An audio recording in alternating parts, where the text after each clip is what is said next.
2024 में एक YouTube channel मत खोलना अगर आपके पास इन 6 चीजों की नॉलेज नहीं है तो, वरना आप भी 90% यूट्यूबर्स की तरह अपनी जिंदगी के 1-2 साल बर्बाद कर लेंगे और एंड में कहेंगे कि यूट्यूब तो लक का गेम है। और इन 6 पॉइंट्स में से लास्ट पॉइंट सबसे इंपॉर्टेंट है, क्योंकि वो आपको सिर्फ एक यूट्यूबर नहीं बनाता बल्कि आपको एक रियल इन्फ्लुएंसर बनाता है। इसलिए वीडियो को स्किप करने की गलती बिल्कुल भी मत करना, वरना आपका फेल होना तय है। तो शुरू करते हैं पॉइंट नंबर 1 से, जो कि है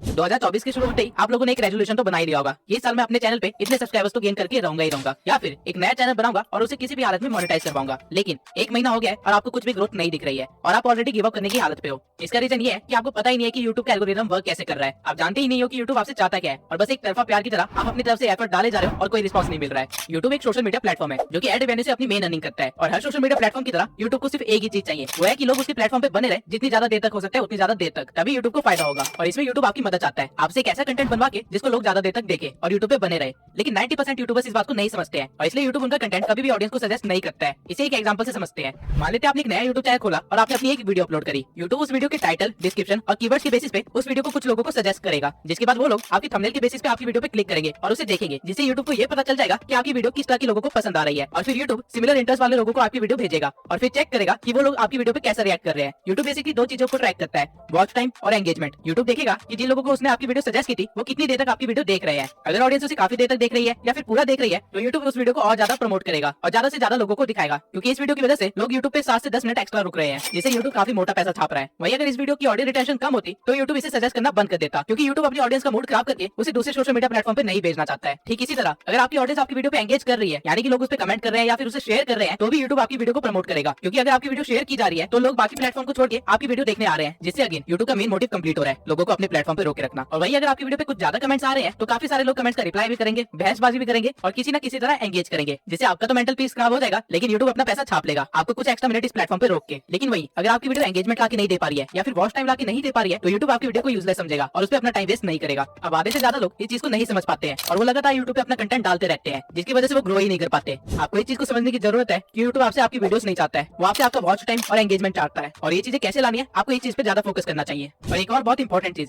एल्गोरिथम टाइम के साथ चेंज होता रहता है। 2014 में जब यूट्यूब पे ज्यादा क्रिएटर्स नहीं थे तब डजंट मैटर कि आप किस तरह की वीडियो बना रहे हैं, अगर आप ज्यादा वीडियोस डाल पा रहे हैं तो आपका वायरल होना कंफर्म था, क्योंकि उस टाइम पे यूट्यूब को ऑडियंस को अपने प्लेटफॉर्म पे लेके आना था, जो कि रेडियो या टीवी पे घुसे रहते थे। यूट्यूब उनको अपने प्लेटफॉर्म में फंसाना चाहता था, इसलिए उस टाइम पे जितनी ज्यादा वीडियोस होती थी उतनी ज्यादा वैरायटी होती थी और उतनी ज्यादा लोग अट्रैक्ट होते थे। लेकिन 2018 में जब क्रिएटर्स काफी ज्यादा हो गए थे तब यूट्यूब अपनी ऑडियंस को बुला नहीं रहा था, बल्कि जो ऑडियंस उसके पास है उनको सस्टेन कर रहा था। इसलिए उस टाइम पे यूट्यूब ने लंबी वीडियोस को प्रमोट करना स्टार्ट कर दिया था। अगर आप उस टाइम पे कुछ 1 घंटे की वीडियो या फिर 30 मिनट की वीडियोस बनाते तो आपके वायरल होने के 90% चांसेस ज्यादा थे। और इसके बाद 2020 में एक और चेंज आता है, जब टिकटॉक और रील्स का जमाना स्टार्ट हो जाता है। अब लोगों को लंबी वीडियो नहीं देखनी थी बल्कि उनको जल्दी जल्दी वीडियोस देखनी थी, और इसलिए यूट्यूब ने शॉर्ट्स इंट्रोड्यूस किए। और इवन अभी भी यूट्यूब शॉर्ट्स को काफी ज्यादा प्रमोट कर रहा है, क्योंकि शॉर्ट्स देखते देखते कब 1-2 घंटे निकल जाए पता ही नहीं चलता। और यही तो यूट्यूब को चाहिए कि आप उसके प्लेटफॉर्म को छोड़ के जाओ ही ना। और एज ए यूट्यूब क्रिएटर अगर आप बिना एल्गोरिथम को समझे वीडियो अपलोड करना स्टार्ट करोगे तो आपका फेल होना गारंटेड है। लेकिन क्या एल्गोरिथम एक लौता फैक्टर है जो कि आपके फेल होने का रीजन हो सकता है? नहीं।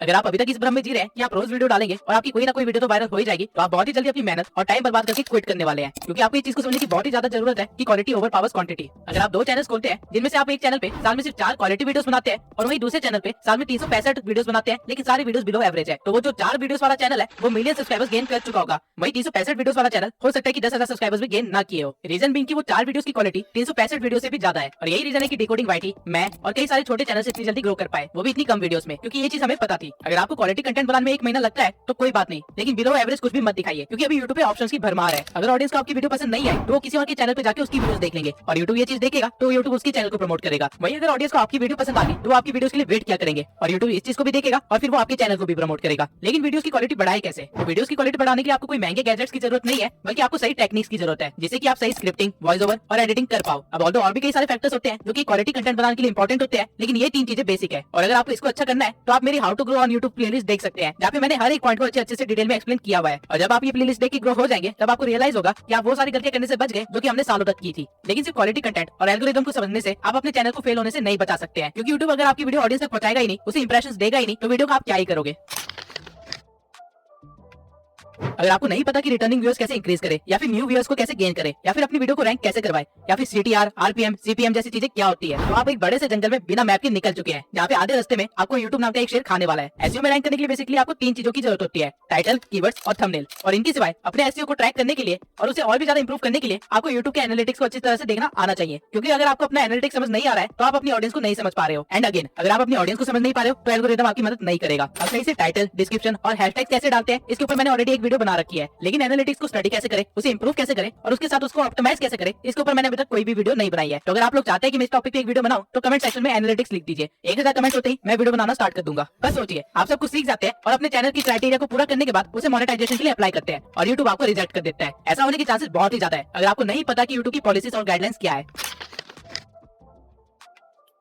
यूट्यूब की नई पॉलिसी के अकॉर्डिंग आप अपने चैनल को 500 सब्सक्राइबर्स और 3000 वॉच आवर से भी मोनेटाइज करवा सकते हैं, या फिर शॉर्ट्स के 3 मिलियन व्यूज से भी। ये क्राइटेरिया पहले 1000 सब्सक्राइबर्स और 4000 घंटे का था और 10 मिलियन शॉर्ट्स के व्यूज। लेकिन यहाँ पे यूट्यूब एक गेम खेल रहा है। आप अगर 500 सब्सक्राइबर्स के साथ अपने चैनल को मोनेटाइज करवाते हैं तो आपको एड रेवेन्यू नहीं मिलेगा, बल्कि आपको सुपर चैट, मेंबरशिप और मर्चेंडाइज का ऑप्शन मिलेगा, जिनसे की काफी कम अर्निंग होती है। आपको एड रेवेन्यू नहीं मिलेगा, जो कि हमारा मेन सोर्स ऑफ इनकम होता है। लेकिन यूट्यूब ने ऐसा क्यों किया? अपने क्रिएटर्स को बचाने के लिए। यूट्यूब आप पे मेहरबान नहीं हो रहा है, बल्कि टिकटॉक ने अपना क्राइटेरिया लो कर दिया था, इसलिए यूट्यूब को भी लो करना पड़ा, ताकि उसके क्रिएटर्स यूट्यूब को छोड़ के टिकटॉक पे ना भागे। और अगर आपको लग रहा है कि आप सिर्फ शॉर्ट्स बना के वायरल हो जाओगे और अपने यूट्यूब चैनल को मोनेटाइज करवा लोगे, तो let me tell you one thing, shorts पे अर्निंग ना के बराबर है, अंटिल आपके हर शॉर्ट्स मिलियन व्यूज के ऊपर ना जा रहे हो। बल्कि एक शॉर्ट को वायरल करने से ज्यादा आसान एक लॉन्ग फॉर्म कंटेंट को वायरल करना है। लेकिन यूट्यूब ने आपके दिमाग में इसकी टोटली अपोजिट चीज बदल दी है, जिसकी वजह से आप काफी ज्यादा टाइम और मेहनत बर्बाद करने वाले हैं। अगर आपको सिर्फ वायरल होना है तो शॉर्ट्स आपके लिए सही चीज है, लेकिन आप अगर यूट्यूब पे एक करियर बनाना चाहते हैं और यहाँ से अर्निंग करना आपका मेन गोल है, तो आपके लिए शॉर्ट सही चीज नहीं है। इसके सिवाय एआई के ट्रेंड में होने के कारण यूट्यूब ने एआई से रिलेटेड भी काफी सारी पॉलिसीज निकाली है, लेकिन इन पॉलिसीज में कहीं भी एआई वॉइस यूज करने से मना नहीं किया गया है, अंटिल आप किसी और की वॉइस को क्लोन करके अपनी वीडियो बना रहे हो। अगर आप 11 लैब जैसी किसी वेबसाइट से अपनी वॉइस जनरेट करवा रहे हो तो कोई प्रॉब्लम नहीं है, लेकिन अगर आप उसको बोलते हो कि डोनाल्ड ट्रंप जैसी वॉइस को क्लोन करके आपकी वीडियो बनाए तो आपके लिए एक प्रॉब्लम है। सेम वे में अगर आप एआई से कोई वीडियो जीरो से एडिट करवाते हो तो कोई प्रॉब्लम नहीं है, लेकिन अगर आप किसी और का कंटेंट उठा के उसे एआई में डाल के कुछ और बनवाते हो और फिर उसे यूट्यूब पे अपलोड करते हो तो आपके लिए एक बहुत ही बड़ी प्रॉब्लम है। और इवन आप एआई की वॉइस को भी लगातार यूज नहीं कर सकते हो डायरेक्टली, वरना वो रीयूज कंटेंट में आ जाएगा। आपको अपनी वॉइस को थोड़ा सा एडिट करना पड़ेगा। ठीक इसी तरह कॉपीराइट क्या है, इससे कैसे बचा जाता है और सही तरीके से किसी को एट्रीब्यूट्स कैसे दिए जाते हैं ताकि कभी लीगल केस में ना फंसे, इन सब की नॉलेज होना बहुत ही जरूरी है। वरना मैं ऐसे भी कई क्रिएटर्स को जानता हूँ जिनके मिलियंस में सब्सक्राइबर्स थे, लेकिन ये पॉलिसी गाइडलाइंस को वायलेट करने की वजह से रातों रात उनका चैनल गायब हो गया। कॉपीराइट के ऊपर मैं अलग से एक डेडिकेटेड वीडियो जरूर बनाऊंगा, क्योंकि ये एक बहुत ही बड़ा टॉपिक है और साथ में काफी कॉम्प्लेक्स भी है। आप कह सकते हैं कि इसको समझाने के लिए एक लॉ की डिग्री होना बहुत ही जरूरी है, क्योंकि यूट्यूब की कॉपीराइट पॉलिसी यूएसए के एक्ट के अकॉर्डिंग चलती है। लेकिन इससे डरने की कोई भी बात नहीं है, बस आपको थोड़ी सी नॉलेज होनी चाहिए ताकि आपका करियर बच सके। अब ऐसे भी कई सारे चैनल्स हैं जिन्होंने इन सब चीजों का ध्यान रखा था, लेकिन आज उनकी हालत एक नए यूट्यूबर से भी बेकार हो रखी है। लेकिन ऐसा कैसे हुआ?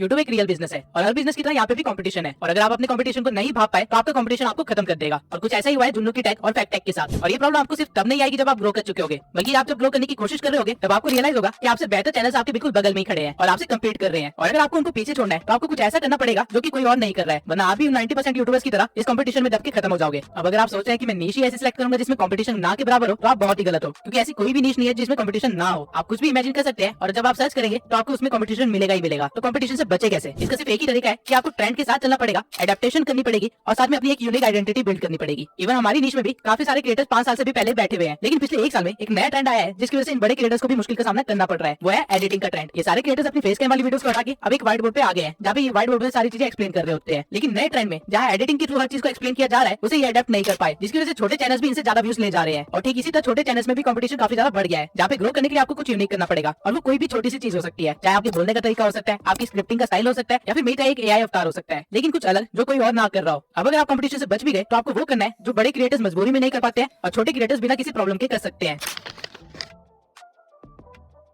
2024 में हर क्रिएटर को पता है कि उसकी ऑडियंस की वैल्यू कितनी है, इसलिए वो रेगुलर बेसिस पे Q&A और लाइव स्ट्रीम्स करते रहते हैं। लेकिन अगर आपने इन चीजों को इग्नोर करने की गलती की तो आपका यूट्यूबर बनने का सपना सपना ही रह जाएगा। ऑडियंस को कोई सेलिब्रिटी नहीं चाहिए, बल्कि उनको एक मेंटोर या फिर एक फ्रेंड चाहिए जिससे वो इन्फ्लुएंस हो सके या फिर जिनके साथ वो आगे बढ़ सके। और ये डिफरेंस आप तभी क्रिएट कर सकते हैं अगर आप उनसे एंगेज हो, डायरेक्ट डीएम के थ्रू, कमेंट्स के थ्रू, Q&A के थ्रू या फिर लाइव स्ट्रीम के थ्रू। जब तक मेरे चैनल पे 10,000 सब्सक्राइबर्स नहीं हो गए थे तब तक मैं अपने इंस्टा पे डायरेक्ट डीएम के थ्रू हर एक बंदे का रिप्लाई किया करता था और उनकी हेल्प करता था। मैं पर्सनली भी काफी लोगों को गाइड किया है और मैसेजेस के थ्रू मैंने 1000 से भी ज्यादा लोगों से एंगेज किया है और उनको इस बात से खुशी मिलती है। वो लोग मुझे एज ए यूट्यूबर से बढ़ के एक फ्रेंड और एक मेंटोर की तरह देखते हैं और अनकंडीशनली सपोर्ट भी करते हैं। और इसी वजह से मेरा नेटवर्क भी इतना स्ट्रॉन्ग हो पाया, जिसकी वजह से मुझे काफी सारे नए यूट्यूबर से मिलने का मौका मिला और काफी सारे स्ट्रगलर से भी मिलने का मौका मिला और हम सब एक दूसरे की हेल्प करते हुए आगे बढ़े हैं। जैसे कि मेरी पिछली वीडियो का थंबनेल देवेश ने बनाया था, जिसको मैंने हेल्प की थी यूट्यूब पे ग्रो करने के लिए। आप एक बार जाके उसका चैनल भी देख सकते हैं। इवन आरबीज होने से पहले मैं कम से कम 20 से लेकर 30 डीएम्स का रिप्लाई करता हूँ और इससे एक ऐसा इंपैक्ट बना है कि कल को अगर मैं कोई एक नया चैनल भी खोलता हूँ, भले कुकिंग के ऊपर ही क्यों ना हो, वो लोग मेरे को सपोर्ट करेंगे। डजंट मैटर कि मैं क्या कर रहा हूँ। जैसे जैसे चैनल ग्रो होने लगता है आपके पास काम बढ़ने लगते हैं और आपके पास ऑडियंस एंगेज करने का उतना ही कम टाइम बचता है। लेकिन मेक श्योर जिन्होंने इस चैनल की स्टार्टिंग में आपको सपोर्ट सपोर्ट किया था आप उनको एंड तक सपोर्ट करो, क्योंकि वो स्कूल फ्रेंड्स की तरह होते हैं। और क्योंकि आज मुझे मौका मिला है तो मैं अमन पटेल के साथ साथ उन सभी सब्सक्राइबर्स को थैंक यू बोलना चाहता हूँ जो मेरे चैनल की स्टार्टिंग से लेके अभी तक मेरे साथ बने हुए हैं, और इनको मैं एज अ ट्रू फैमिली मानता हूँ। अब आपको वो सारे 6 पॉइंट्स पता है जो आपको ध्यान में रखने चाहिए 2024 में एक यूट्यूब चैनल खोलने से पहले। और अगर आपने सोच लिया है कि आप एक यूट्यूबर बन के ही रहेंगे तो मेरी इस प्लेलिस्ट को जरूर देखना। आप ऑलरेडी अपने कंपटीशन से काफी ज्यादा आगे बढ़ चुके होंगे। इसी के साथ इस वीडियो को खत्म करते हैं। मैं गिव अवे का विनर अगली वीडियो में अनाउंस करूंगा, और अगली वीडियो Q&A होगी जहाँ पे मैं यूट्यूब से रिलेटेड हर क्वेश्चन का आंसर दूंगा। तो कमेंट सेक्शन में अपने क्वेश्चन लिख दीजिए, क्योंकि अगली वीडियो में उसका आंसर मिलने वाला है।